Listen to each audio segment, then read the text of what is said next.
My name is Rasheen Aldridge. I'm the Alderman of the 14th Ward, which we are sitting here today. I want to thank you all for coming out today to Madam President Green's Town Hall on housing. I want to give a huge thank you to all our panelists here that will be talking about housing in our city. Also want to give a huge thank you to the Urban League for allowing us to be here today. But more importantly, I want to thank each and every one of you for coming out today, coming out in the heat to talk about some important issues that is affecting our city. So thank you all for being here. I do want to let everyone know as you came in, there are cards to fill out questions that we will take some from the audience. We did have questions filled out prior to the event, but if you do have cards in your hand, you just wave them up, and one of our staff members will be able to collect them to make sure that hopefully your question is answered. But without further ado, we're going to get straight into it and be respectful of your time. And I'm going to start with the panelists introducing themselves, giving them 3 minutes to give an introduction. Then we'll dive right in with the conversation. I'm going to start first with Madam President Green. Thank you, Alderman Aldridge. Can everybody hear me? Okay, just wanted to check there. I appreciate everybody coming out this evening for our first town hall that we're focusing on housing, specifically housing insecurity and issues around homelessness. We know that our city faces some very serious challenges related to housing insecurity and homelessness, issues that have gotten worse over the last few years.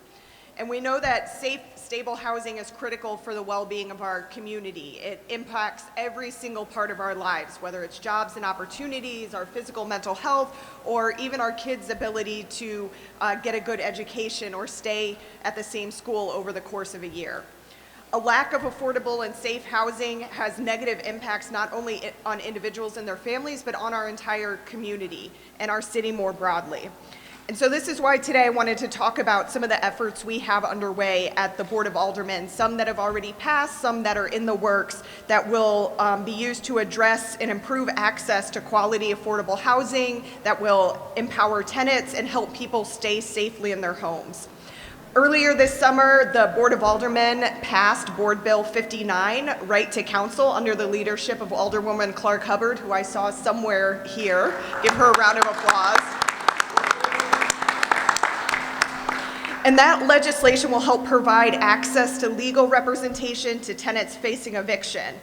This historic legislation is just a first step in protecting renters in our community.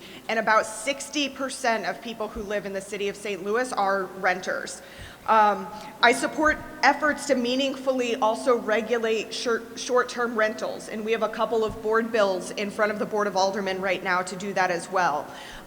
We know that the proliferation of short-term rentals in our community have taken a lot of affordable rental out of the marketplace, which has put some greater stress on the market and caused a lot of prices to go up.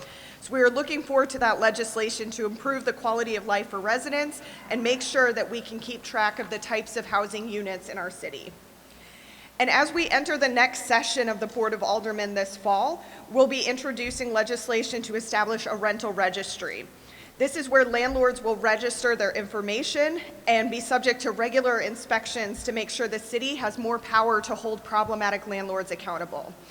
And the most important, or what I think is one of the most important pieces of this legislation, will be an impacted tenants fund, which will provide funds to tenants who are forced to leave their units because they've been deemed inhabitable. This will ensure that only problematic landlords are punished for poor conditions, not the tenants. And relatedly, we'll also be working on a tenant bill of rights, which will further empower tenants to not only know their rights, but have the resources that they need to access them. At the same time, we're working on legislation to assist our unhoused neighbors. We'll be amending the zoning code to eliminate some of the hurdles that make it difficult for new, smaller shelters to open to address the lack of available beds that we currently have in the city. And as part of the Unhoused Bill of Rights, we will protect the rights of our unhoused in terms of privacy, movement in public spaces, property rights, and protection against discrimination based upon housing status. And lastly, today we are pleased to announce our Home Repair Guide, which is a report full of resources and tips to help homeowners pursue home repairs, safely stay in their homes, and build generational wealth. We're excited about the direction that the board is taking in terms of confronting housing insecurity, and we acknowledge that we still have a long road ahead of us. These are just a sample of the bills that we're going to be having come forth in the next few months and during this session to address these issues. But we look forward to collaborating with everybody who came here in the public and a lot of our service providers that are here as well today as we work to make St. Louis a place where people can live, stay, and be in safe, affordable housing.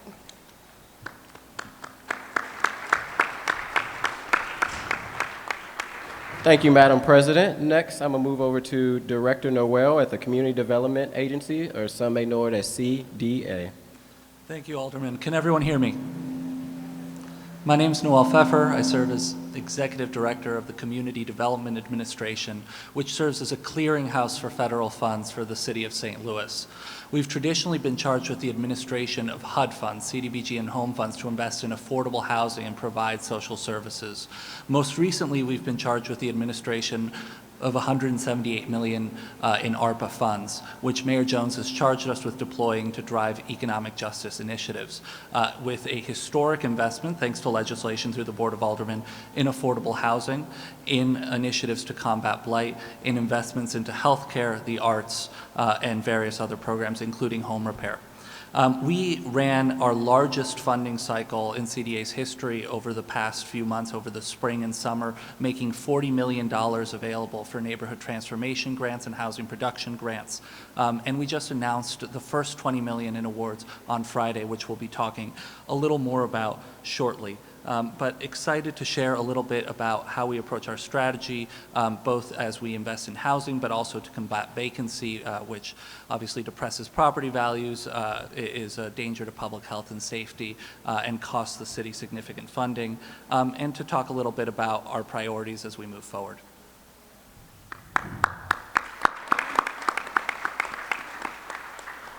Thank you, Noel. Next, I'm going to turn it over to Director April Ford Griffin with Affordable Housing Commission. Good evening. Good evening.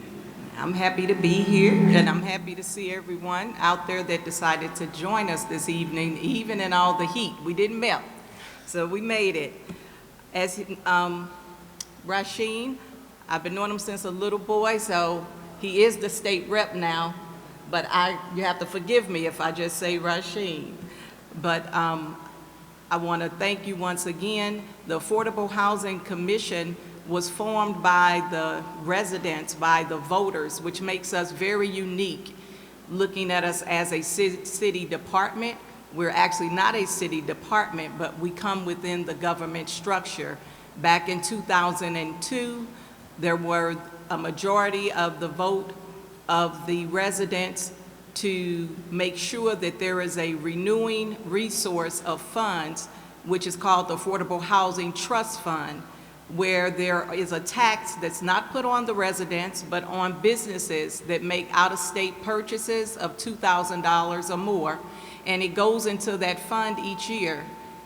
Out of that, through the budget process within the city, decisions are made, and according to the ordinance that established us, we must receive at least $5 million, which is the floor, not the ceiling. So we have been very fortunate the past maybe 3 or 4 years to receive above that $5 million, which is very important because we've been given a very important and big mission, which is to promote city living and neighborhood stabilization through the preserving and the creation of affordable housing units and services.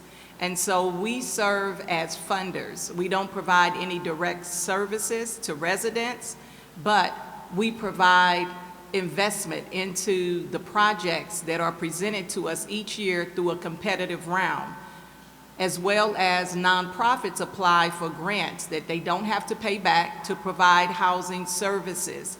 All of our funds, according to what the voters approved, have to fund individuals and households who are extremely low income to moderate income, using the HUD AMI chart, which is the area median income. And so we generally have about 40 to 45 contracts for services and anywhere from 3 to 6 projects each year. And so I'll tell you a little more about the funding round that's coming up next month as we go through this panel. Thank you.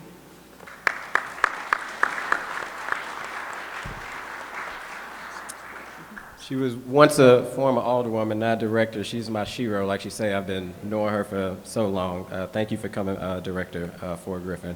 Another one of my heroes and just the great work that they've been doing in the community, I'm going to now pass it down to Kennard Williams with Action St. Louis. Good evening, everyone. My name's Kennard Williams. I'm the organizing manager at Action St. Louis. We're a Black-led racial justice organization here in the city. We run a few different campaigns. Most relevant to this is, oh, I'm getting a lot of feedback. Most relevant to this is there you go. Our tenant organizing campaign, which is called We the Tenants.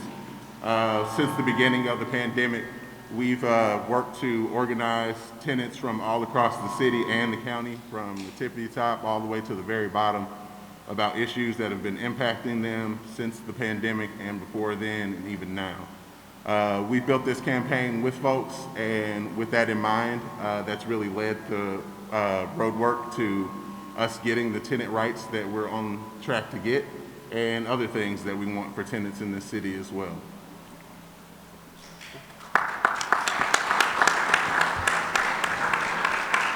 Thank you, Kennard. Now I'm going to pass it over to Mr. Lee Kemp, who is also doing some great work at Arch City Defenders.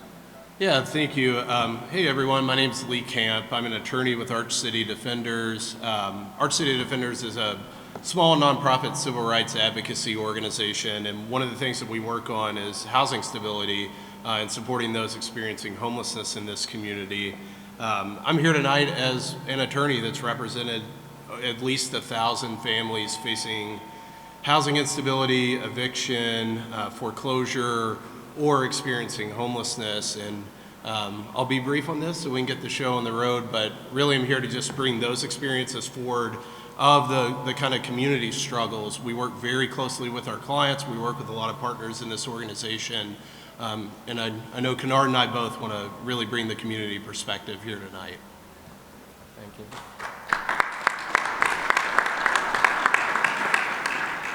All right, now time to get into the discussion. So before we begin, I also just want to mention again, we have questions that were submitted before the event, but if anybody have a question that they may want to ask to the panelists, the president's staff over by the front door, there are flyers where you can fill out the question. If you do have questions already, you just put it in the air and they will collect it and make sure it's part of the conversation.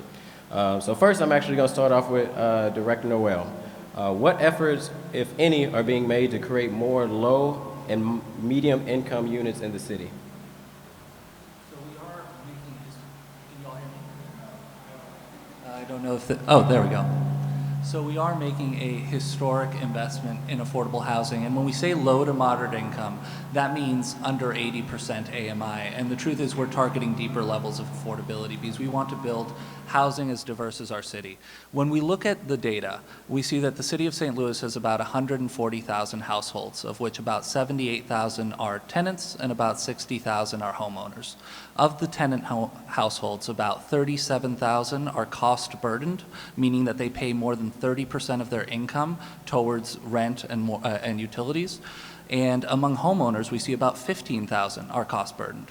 The total amount that folks pay in excess of the 30% that they can afford of their income is a total of over $150 million for tenants and over $75 million for homeowners. So we see that there's a range of different types of affordable housing that we need to invest in, ranging from affordable for-sale housing so that we preserve and keep our neighborhoods intact and prevent displacement, to affordable rental housing, to extremely affordable housing, because we also know that our city experiences between 10 and 15,000 evictions each year, and that those are individuals then become at risk of homelessness. And so if we look at the awards that we just made on Friday, we invested $20.2 million into the development of 952 units.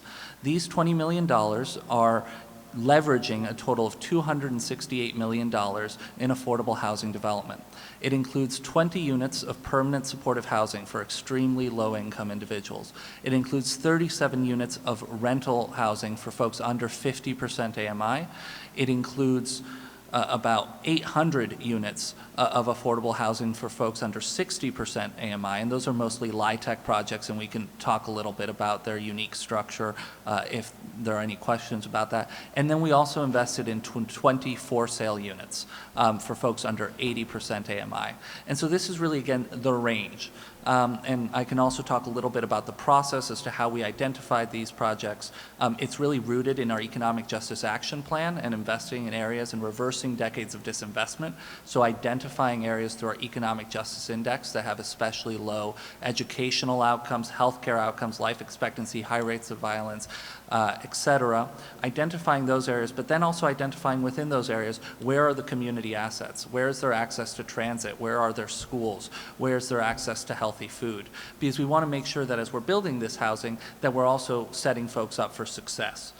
We also prioritize any projects which are eliminating blight, which propose a rehab of an existing brick building, because that helps the city profoundly, whereas new construction, also very important, but also requires high quality standards. And we really follow the Affordable Housing Commission in terms of adhering to a universal design standard, and April can talk more about the incredible and innovative work that they did around that, as well as the city sustainability action plan, as well as trying to align with neighborhood plans. So these are all priorities for us, and we're trying to also cluster our investments between, it's not just housing, we're also investing in neighborhood beautification, into the proactive development of community assets like health clinics, like early child care centers, like grocery stores, and trying to make sure that those investments are targeted for maximum catalytic impact.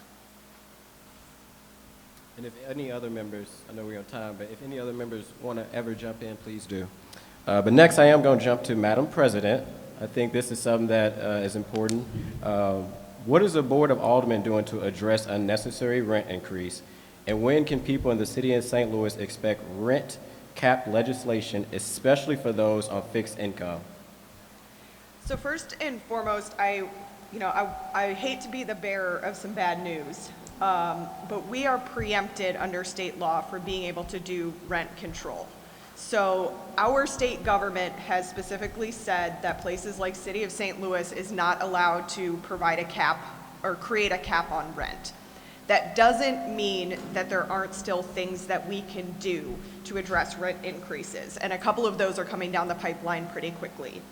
One is there was a state law that was passed this past session that allows for basically a break for a property tax break for seniors. We have legislation that the mayor's office has been working on in collaboration with Alderwoman Schweitzer that we're looking forward to introducing once we get back in session to move that forward to provide a little less burden for our lower income seniors. The second piece of that is inclusionary zoning. So a lot of cities have policies in place where if you're building a new market rate apartment building, you have to have a certain number of units in that apartment building that are set aside as affordable. And so we're working on legislation with the leadership of Alderwoman Saunier to codify that in the city of St. Louis. So when we're having new projects that are going online, we'll be ensured that there will be some affordable units that are written into that requirement. And then the last piece, through the Tenant Bill of Rights, one of the, I think, really important pieces of that legislation is the right to form a tenant union. So tenant unions can often be organizations that can help hold landlords accountable for property conditions, but they can also give tenants a bargaining table for things like rent increases.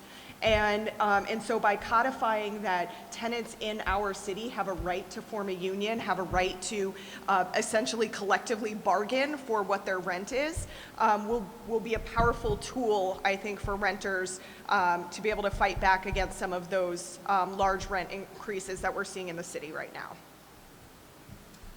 Showing a little love on this side of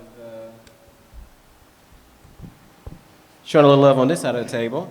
I'm gonna move over to Kennard because I know your organization, like you say, have been doing a lot of work when it comes to like boots on the ground. So how has COVID-19 impacted issues when it comes to housing and homelessness? Yeah. Can y'all hear me? A little better now? Okay, great. Yeah, how has COVID-19 impacted housing and homelessness? Quite a bit. I want to stress before I go into how things are in the pandemic, a lot of the issues that we've seen and heard people talking about have been here. People were already dealing with evictions that were being weaponized against them. People were already dealing with slumlords who don't fix properties. People were already dealing with property management companies who are just looking for a way to get them out and keep their bottom line where it is. And when the pandemic happened, what we have seen and what we are continuing to see is all of that being laid bare even more so. And in a lot of ways, we're worse off than we were 3 years ago. And when I say that, I mean when the pandemic started, we had programs that were designed to help people, right? Talking about emergency rental assistance, groundbreaking program, changed lives for a lot of people, saved a lot of people. And that program was attached to emergency stipulations. So when the public health emergency ended, we saw a lot of those programs end and the money dry up. But the need is still the same. If anything, everything's getting more expensive. Housing is more expensive. And what we see is people now left to fall in between the cracks because they don't have a lot of those supports that existed. Now we see management companies just not even care about the conditions that people are living in. We've seen a lot of these companies abandon properties and change hands and get people out solely because they want to make more money. And I do want to say, like in this narrative of these landlords, a lot of this is driven by corporations and LLCs that are from out of state. A lot of this is because of corporate greed, because there's more money to be made off of kicking people out and finding somebody else who will pay more. And that's not right. That's not how we treat people. That's not how we build safe communities. That's not how we build whole communities of everybody working together.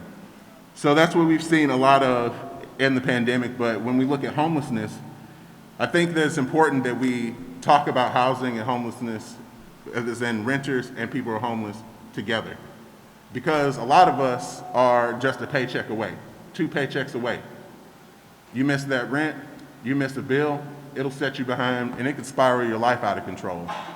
So when we talk about homelessness, a lot of those people were people who got by on programs that we had to help people, and those programs don't exist. So now we have an infrastructure of people who need a place to live, period, just a shelter even, and those needs aren't getting met. So I think it's important that we link those two together because we're talking about a lot of the same people. A lot of the same people who just 3 years ago were in a house, some are homeless now. And what we've seen is we need better ways to address the issues and house people, actually house people and attack the conditions that make it so.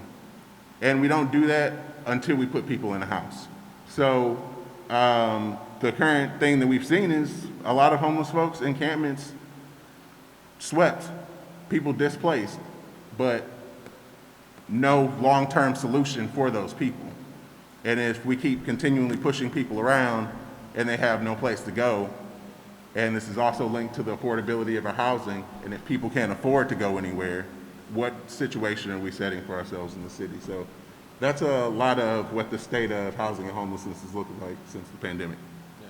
And I want to kind of stay kind of in that topic because you brought up 2, I think, important things when you talk about services and you talk about homelessness and encampments, which, you know, we've been seeing before COVID, but especially after COVID. Like you said, people have lost their homes. And I want to go down to Mr. Lee. You know, given the limited capacity that the city has for services when it comes to our unhoused neighbors, how can city government refrain from getting rid of these encampments that we see across our city, like the ones we've seen on the riverfront that was kind of raided throughout the last few weeks? Yeah, sure. So this is a huge question. I underscore the point that Kennard just made, that why are we talking homelessness at a housing forum? Because there is an inextricable link between housing instability, housing precarity, and homelessness. It certainly, I think there's a fallacy that people that are evicted or have their home foreclosed on find a way to get by. That is not the actual reality. The number one driver of homelessness in this country and here locally is going to be housing stability and affordability. So that's how we end up here. And really there's a few things at play here in the landscape, and a couple of low-hanging fruits that we could avail ourselves of to start to really serve this community better. I think the first of that is acknowledging there's extreme tension between multiple players in the unhoused space right now.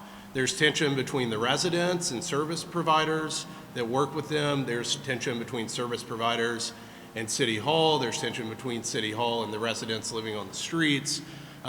There's a lot of animosity and trust issues that really exist in this space. And we have to all, look at this and take accountability for our actions. And then from there, that trust can be rebuilt and we can start to at least have conversations with one another. And in my opinion, these conversations really should involve those that are experiencing homelessness. They are very close to the problem and know how to solve it the best.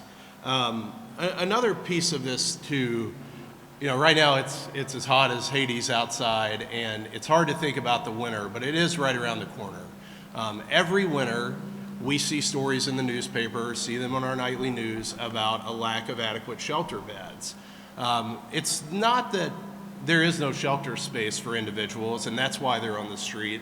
We certainly have shelter space here in the city, but it's very unclear amongst all of the different players, again, that I've mentioned, service providers, those on the street, even sometimes at City Hall, how many beds are available at any point in time. With COVID setting an example, it should be pretty easy to launch something like a dashboard just so we know when beds are available. And if we know that they're not, we certainly shouldn't be entertaining the idea of sweeping an encampment to just displace people from one street to the other, which is all that happens. If we are going to look at encampment displacements through a policy lens, there are certainly best practices that we've seen out there. I would say one thing unique is that a lot of cities do have these plans to sweep an encampment, so policies and procedures, notice requirements, things like that before we actually close an encampment down. Those have actually been weaponized around the country in certain cities as an excuse to declare something a public health crisis and immediately execute an encampment eviction. I think there should be third parties involved in this. I think it should be a very objective test if we're going to go down that road. And then another piece is if we are going to follow the procedures that we have now, which are very informal, but come with notice of the encampment sweep and a guarantee of where your belongings will be stored and some service provision, we have to fulfill the promises that we're making to people as we displace them. That has been a promise that has been broken multiple times. I have been in litigation with multiple different mayoral administrations over this. It is a problem here that when these sweeps happen, they ultimately end in chaos versus a resolution for anyone, including the neighbors that may not want the encampment in their neighborhood. Ultimately, I think it's a lot of what we've talked about tonight. We have to focus on developing affordable housing, creating more shelter space and transitional type programs, and help move upstream, help people escape homelessness in general. And we can do that. We know how to do that. As Kennard pointed out, a lot of bad that happened during the pandemic. There's some good things. We know things like eviction interference and keeping people housed works, and that extra protections around renters work to keep people stably housed. We know allocating rental assistance works as well. If we go upstream, hopefully that will help solve some of the homelessness issues that we face here right now. I wanted to chime in just on that as well. And one of the things I mentioned in my opening was the Board of Aldermen will be pursuing an unhoused Bill of Rights this fall as well. And we're hoping to have that passed before the winter months. And some of those components are exactly what Lee was talking about, needing to ensure that we're protecting the belongings of folks if an encampment is broken up, that we have places, guaranteed places for folks to go. And something that I want to see the city do as well is creating a safe camping area. We know that not all people are ready to go into housing on the day that we maybe want them to go into housing. And that means that we have to provide a variety of options to folks to meet them where they are in order to get them to where we long-term want them to be. A number of cities are doing these safe camping areas that allow folks to stay outside but also have those support systems that are attached to them. Historically, through the Board of Aldermen, we've had a lot of reticence to policies like this, and a lot of kind of past policy that has been made that has created a situation where it is basically not legal to open a shelter anywhere in the city at the moment, without having to go through some pretty cumbersome processes that often make it so that that shelter can never get opened in the first place. So we're also looking at this from a zoning perspective and how we can incentivize kind of small scattered site shelters throughout the city, and do so through the zoning code so that there's not so many hurdles to go through in order to create more affordable units that have those supportive services attached to them. Director Forward Griffin, again my shero, one of many. What role can Affordable Housing Commission play in ensuring the availability of accessible, affordable housing, and what additional support do you need to increase the impact of your work? Thank you. I want to make sure they said they need to hear us more. So, one, I think that it's proven to be of great value when we bring people from all walks of life together and get input and have a broad coalition of stakeholders. And that's what happened when forming the Affordable Housing Commission back in 2002. Some of the advocates for the disabled community pushed very hard to make sure that part of our mission, and it's stated in the ordinance, is that we have to create newly constructed housing that's accessible. And what we use for that benchmark is universal design. And it really began to raise the bar for the city when it comes to home design. That doesn't mean that just because you may not need accessible features in your home and you're buying the home, if it's a single family for sale, that the developer can forego putting those features. The way that the policy is written is that every house that has our money in it has to be accessible.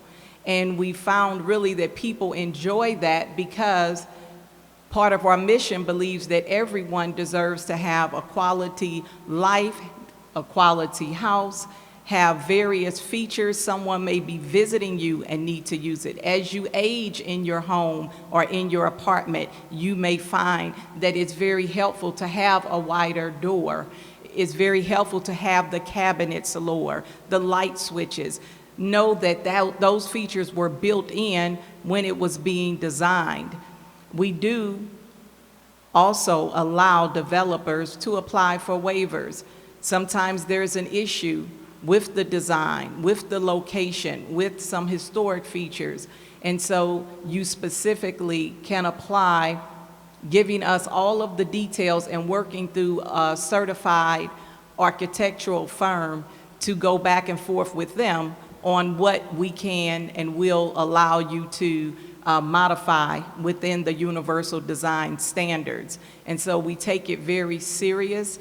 And I think that overall, with our advocacy, with our supporting institutions like the Storcloth Disability Institute, who has educational training for people, for developers, actually across the country, they have conferences and people attend and come here, and even through COVID, they did it on Zoom so that they can teach you how you can make your house accessible, how you can build more accessible, and it not raise the cost to where you're priced out of the market. And so that is a requirement. I did bring some of our affordable housing newsletters that we, by ordinance, are required to report because of the public money and transparency and accountability. We let you know everybody who received a contract from us, where our funds went every year.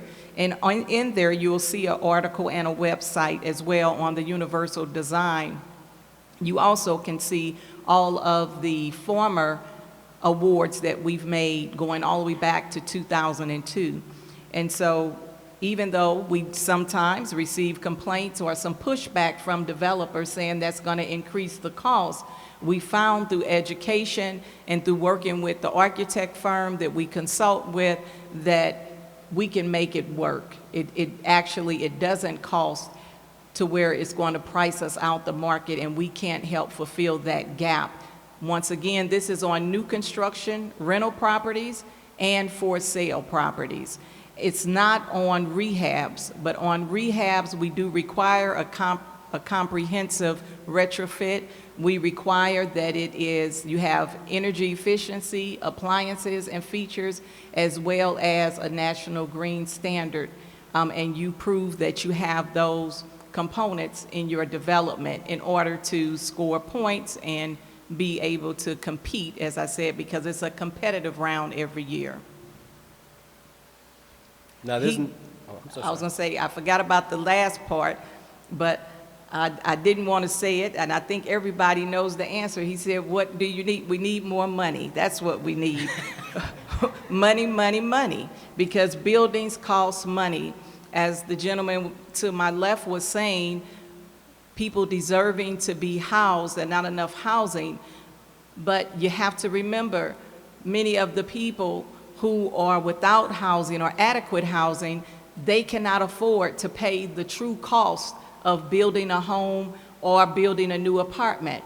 And so that's where we come in. We provide those gaps, and a lot of times they're large, so that they can be built and it doesn't cost you what it would have cost you if we didn't provide grant money to the developers and loans to the developers. And so money is always helpful, but once again, I want to thank the President of the Board of Aldermen, the current alderman, previous alderman over the last 2 or 3 or 4 years, I would say, and the mayor's office, because they've pushed for our funding to be increased, and that has happened. And so we just hope to continue to have support.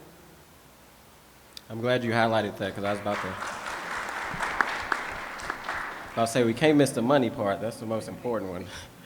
So this one, next question is open to all the panelists. I will start with Madam President, and I think this get into a meat of what a lot of people have been talking about for a while. So, you know, St. Louis housing is very segregated. Some neighborhoods have remodeled homes, luxury apartment, and no vacancies. And then you have other neighborhoods, like the one that we're in. As you probably was driving here, you've seen some houses are falling down, high vacancy rate, low property value. So my question to you, Madam President, and all members of the panel, please dive in. What can be done to increase affordable housing in areas that are developed in those neighborhoods? And what can be done to improve housing conditions in neighborhood without high economic development? So the good thing about St. Louis is that most of our neighborhoods were originally built to be economically integrated. They were built in a way that, you know, you had single-family home, you had a duplex, you had a fourplex, and sometimes even a sixplex, all on the same block. You know, the bank owner and the bank teller could all live in the same neighborhood, walk to the commercial district. And so we have the bones to be able to do that in a city. The question is, how do we get to a place where that's actually a reality? One of the things that the mayor's office with SLDC and the Board of Aldermen have worked on over the last year and a half is the economic justice framework. And the Board of Aldermen last year codified that through a board bill to basically lay out what how much incentive you can get in certain areas of the city, lay out qualifications for development, essentially. And the idea behind that is we want to be incentivizing development in areas of the city that have not seen the levels of development they need. And we recognize that if we highly subsidize development in very stable, profitable areas of the city, then developers are just going to go there, right? They're not going to go to areas where they might not make that same return on investment if they can get large tax incentives in a place where they have less risk. So part of it is changing that system so that there's greater incentive to go into areas and develop in areas that have more of a depressed housing market. On the other side of that, though, in neighborhoods that have gentrified or in the process of gentrifying, I live in one, I live in Tower Grove South. I've lived there for almost 20 years, and I moved in as a grad student that, paid $400 a month for rent. And now there is no finding a $400 a month or even probably $800 a month rental in that neighborhood. And so some of what we're looking at to address that is we have legislation in front of the board right now to create accessory dwelling units. These are like mother-in-law suites. So you build it would incentivize building smaller level apartments over a garage or in a basement or something like that, so that it helps us with housing supply. It helps us create some more affordable housing in some of these neighborhoods where people are getting priced out. And then earlier I talked about inclusionary zoning, requiring that, in stable areas of our city where you're doing a market rate development, requiring that a certain number of those units are set aside as affordable housing within that development. That'll help to create more integration within those neighborhoods and not completely stop, but at least slow down some of the segregation that has continued to proliferate in our city. I'll offer a few thoughts here. The first is that, can you all hear me? The rental registry that President Green mentioned earlier is a really critical precondition to preserving affordable housing, creating new affordable housing in the city of St. Louis. Because right now, we can't even tell you whether a unit that we assess and that folks pay property taxes on, we can't even tell you whether that unit is a rental property or a for sale property. And so if we want to institute policies like inclusionary zoning or other innovative rental and property regulatory policies, you need to start with the data. You need to start by understanding your inventory. And so that rental registry piece is a really critical precondition from an enforcement perspective as well. A second point is that whereas what President Green spoke about was all about eliminating barriers, or a lot about eliminating barriers to new development. It's so critical, it's all much needed. The piece that I'll add is about preserving the affordability that already exists. And that is that there's about 23,000 homeowners in the city of St. Louis who are under 80% AMI, who are low to moderate income. And many of those own their homes free and clear without debt. But they still struggle to keep up with the maintenance and the property taxes. And that's where the city established two very impactful programs. One existed since 2004. It's CDA's Healthy Home Repair Program, which we administer in partnership with a variety of nonprofits and has over 60 contractors on. We did 155 major home repairs last year. With the addition of 15 million in ARPA funds, we have done 232 repairs this year to date and hope to clear 300, if not 400. So we're really trying to scale the program in order to meet the need. And it's never enough because we have nearly 1,000 homeowners on our wait list. And these are all low to moderate income homeowners who cannot keep up with the repairs. So if you want to preserve affordability, we need to preserve the affordability that's already there. A second program that I'll mention that the city established with $1 million in ARPA funds is the Real Estate Tax Assistance Fund. This is an innovative program that allows homeowners who are facing foreclosure for lack of payment of property tax, for property tax arrears, to apply to the city through a partnership between the Department of Human Services, Park Central Development, and the Collector of Revenue to have their property taxes covered with ARPA funds. We've invested over $1 million into this program and saved over I'm not going to say over, it was 68 homes last year and 30 homes to date this year. So almost 100 homes thus far. And not just homes, but have kept these families in their homes. If I could just add one thing quickly to what Noel said too about the rental registry. One of the things that'll allow us to do too is track what rents are actually being charged at properties. One of the challenges we have in the city right now is we really can't keep on top of market trends. The data is not there. So I can tell you anecdotally that I know that the neighborhood that I live in has had rents going up quite quickly, but I can't tell you by percentage, I can't tell you how quickly, I can't tell you how many affordable units have been taken out of the marketplace and put as an Airbnb, but the rental registry will allow us to have that information and have that data so then we can make better decisions in City Hall about some of the climate that's happening in housing in the city. So I want to underline what President Green said about the necessity of development of affordable housing in neighborhoods that don't have it and where buildings are falling apart, particularly north side, west side. Another piece that I think is important to not leave out of this conversation is evictions and tenant protections. The reason I think those are both attached to this conversation is a lot of the times when we talk about evictions, a lot of those people who get evicted get pushed out of the place that they were in, but you still have to have a place to go. And often a lot of the times is because you have that eviction on your record, it follows you around, it's going to affect the quality of the housing and the landlord that you can rent from. And this in turn creates kind of like a secondary market that people get forced into. And in that market, a lot of the landlords don't care.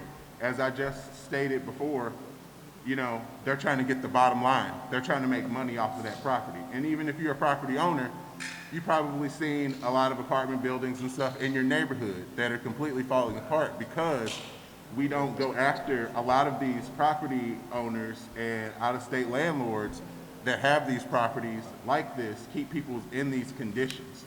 And so people end up having to sit there. One, it's bad because you had to go to this landlord who doesn't take care of their property, but also a lot of the times people end up in a worse situation than they were in before because now it's even harder for you to find housing. Now you have to put up with even more abuse and neglect and all sorts of things because you're trying to decide at the end of the day, if I say something about this, is this going to be the end of where I have to live? Is this going to be the end of where my kids go to school at? And when we talk about, like, you know, the bigger impact of that, we see people moving districts. We see our school district struggling to hold on to kids, and a lot of this is because we need to attack and get protections for tenants and people who live in the city and rent in this city, because ultimately when we talk about what happens with evictions and people getting to the secondary market, a lot of these people get by, a lot of these landlords and property owners get by knowing that they can do that and they can get around and exploit the system and exploit people into doing that.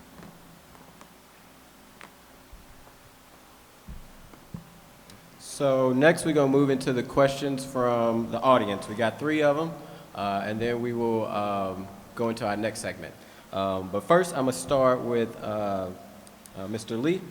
The question is from one of our audience members. Thank you guys for submitting it. What is being done for people needing legal representation besides right to counsel that was passed at the board? Shout out to Alderwoman Shameen Clark-Hubbard. There is a need in civil court when people need help filing eviction before court. Yeah, so I want to emphasize how big of a deal right to counsel is. I'm not trying to dance around the question, but we are the 22nd city to have a right to counsel program in the country. This is, in my world, a game changer.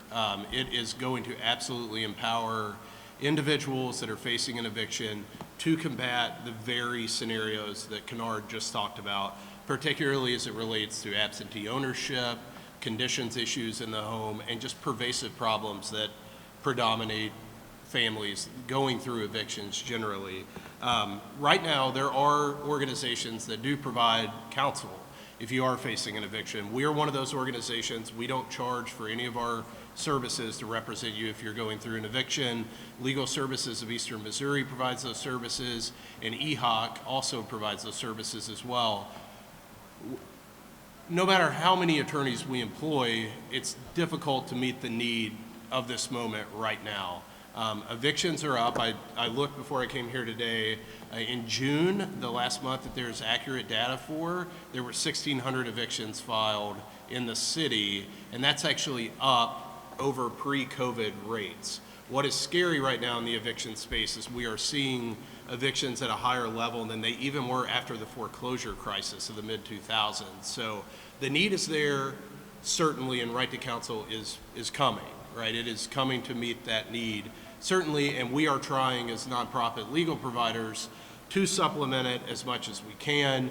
There's another organization in this room, the Conflict Resolution Center, who mediates these disputes once they actually make it into a courtroom, so you can maybe handle it in the hallway and without, you know, arguing in front of a judge about what's going on with your case. So there are interventions that exist now. Unfortunately, once you reach that eviction stage, legal counsel is just so critical. We've got some data from 2012 that if you were walking in without an attorney, you had less than a 1% chance of defending an eviction case, and that's from the city of St. Louis specifically. That is really scary and really underscores the need for this program that we're launching. Really excited to see it. This next question is for Director Ford Griffin. How can small landlord property owners fit into bigger pictures regarding housing stability? I would say one of the things that I love about the Affordable Housing Commission is that it's not HUD funding. So some of the regulations that you have to do and require with HUD funding, we don't require. And so we have the ability to look at projects based on the need that they're going to meet and the completeness and the quality of their application, which includes small developers, medium size, the developers that you see all the time that seem like they always get the funding. But they have the staff and they know how to get through the processes. And so you still are able, though, to have small developers who can work with the staff. We don't do the applications for them, but we will answer questions and walk you through it. Once our round opens, though, we don't take those type of meetings, but from January up till August, we will. And so we have supported small developers. One thing that we do see on some of the smaller development is sometimes the challenge of being able to complete the paperwork. And that's because a lot of times the capacity isn't there to have people who only do the financial piece and someone else who does the reporting and then others who do the construction management. You oftentimes have somebody who's playing 3 or 4 different roles, and so they're just not able to compete and do all of the processes. But once again, I still would encourage them to apply because you don't have all of the same as you would if you went after the HUD funds. Also, with St. Louis Development Corporation, they have started having workshops for small businesses, including developers. They teach you how to bid. They are having classes about how to get bonded, as well as other things that would be unique to your profession. And so those are free, and those are on their website. And so I'm not sure if there's any information here about it, but you definitely can go on the city's website and look up St. Louis Development Corporation and see those workshops that they do. We don't do any in-house. We're a very small office, but CDA has also done some workshops in the past to help small developers. And so once again, through their efforts to try to increase the number of minority and women-owned businesses, they've really increased how many classes for free and workshops to help developers as well as contractors, as well as just small businesses. And last, but certainly not the least, but the last question of the evening to Madam President. How is the city addressing the issue related to 211, and how can we better find or how can we better fund that service? I think that's a really good question, and I'll be honest, it's on our radar. I don't have a solution as of yet, but I've been working with the Continuum of Care closely on addressing some of the barriers that they're finding. I know last winter it was pretty difficult to get through 211 and find housing services, and our goal is to make sure that when we get to this winter that we are not encountering those same obstacles that we did last year. So, while I can't give an outright update today, it is on our radar, and it is something that we are working toward ensuring is addressed before the winter months. Can we give our panelists a round of applause today?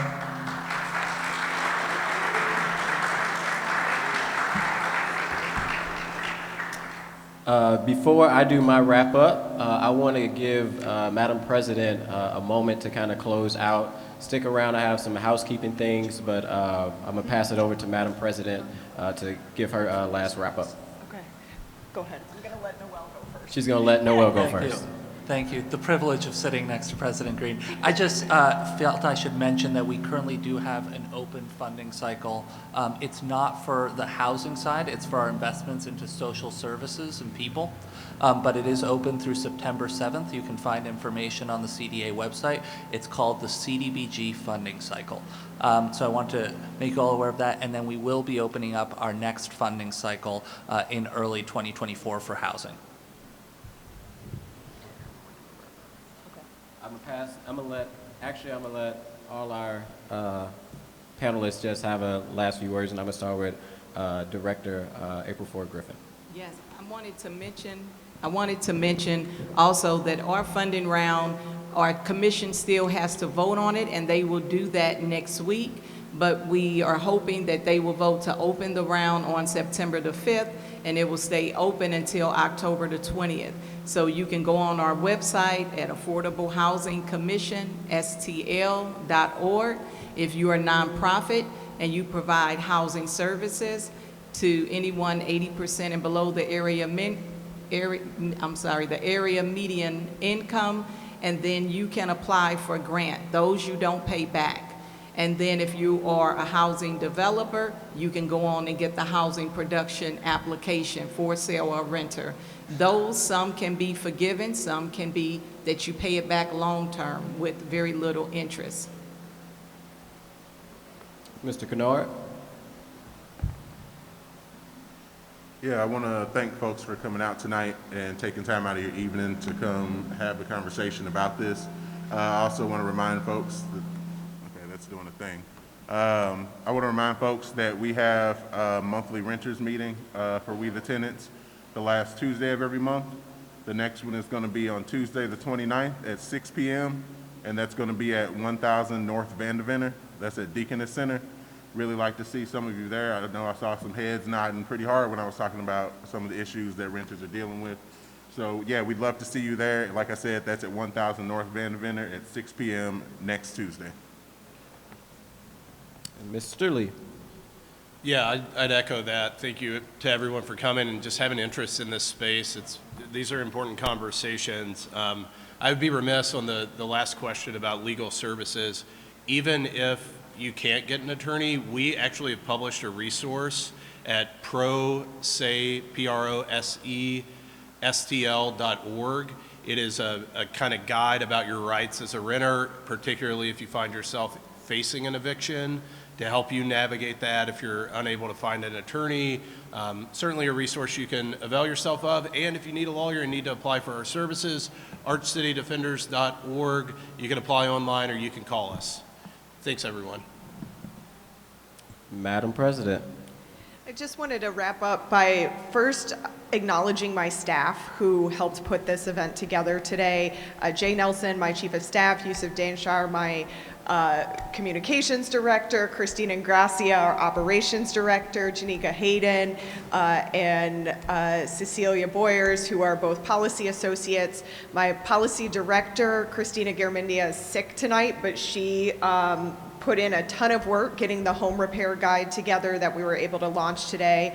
And, we would not be able to do these things without an awesome team that puts in countless number of hours on legislation and working with the community to make sure that we can get all this aggressive agenda off over the finish line. I also wanted to give one last shout out to the home repair guide, and I know a few folks have picked up copies already, but this is a good resource to help keep folks in their home. We know a lot of folks, particularly seniors, are struggling with the expenses on their houses, especially in these older houses, and we want to make sure that we're providing a good service to the community on that. And then the last thing, you may have been given a card when you came in with a QR code on it for the community engagement portal over the RAM settlement funds that the Board of Aldermen recently launched. Please log into that, fill out the survey, and there's an ideas portal section too. So if there's things that you think we should be doing, even if it's not related to the RAMS money, put those ideas in that portal, because we are looking at them. We are contacting folks to say, hey, we really like this idea that you put out there. Tell us more about it. We know that we don't have all the answers in city government, and so the more we can be engaging community and learning from you and learning what's working, what's not working, and what's needed, I think that we create a stronger community. So thank you for coming out tonight.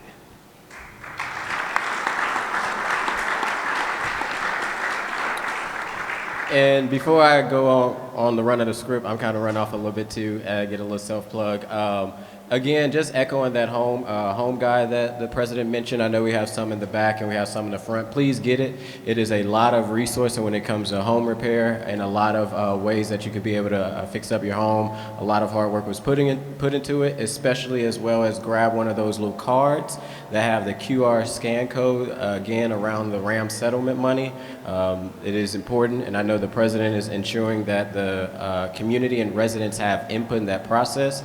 There is a survey when you scan that and you sign up, but after the survey, what's even more important is at the bottom is a portal, is an ideas portal. So please, not just grab a card, please share with your neighbors who wasn't here so that they'll be able to have their input on that process.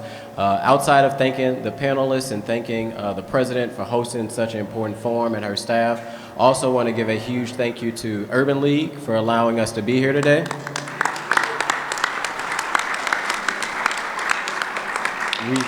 We know the fantastic work that they do at the leadership of Michael McMillan and all his staff that is in the room, and have to also give a plug to the Federation Block Units program that they're doing, as well as I really want to thank each and every one of you for being here. This is how we build community power. Again, the weather is probably over 100 degrees with the index, but you all came out to hear about important issues.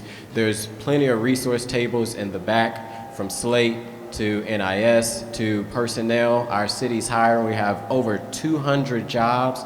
So please take information on that, spread the word on it, as well as I want to let everybody know if they have any questions that was not answered tonight.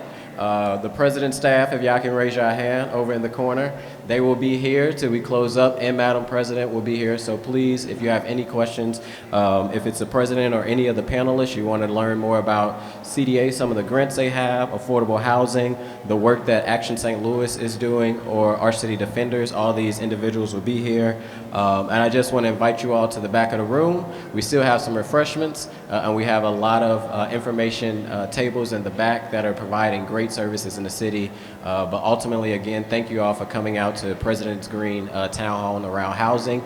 If you want to learn more, because she'll be doing town halls throughout the city, you can follow her on Twitter, on Facebook, and on Instagram on the different town halls that she'll be doing throughout the year. So thank you all for being here. Thank you for coming, and please go get more information and kind of bug some of these panelists because they ain't going nowhere. So thank you for being here.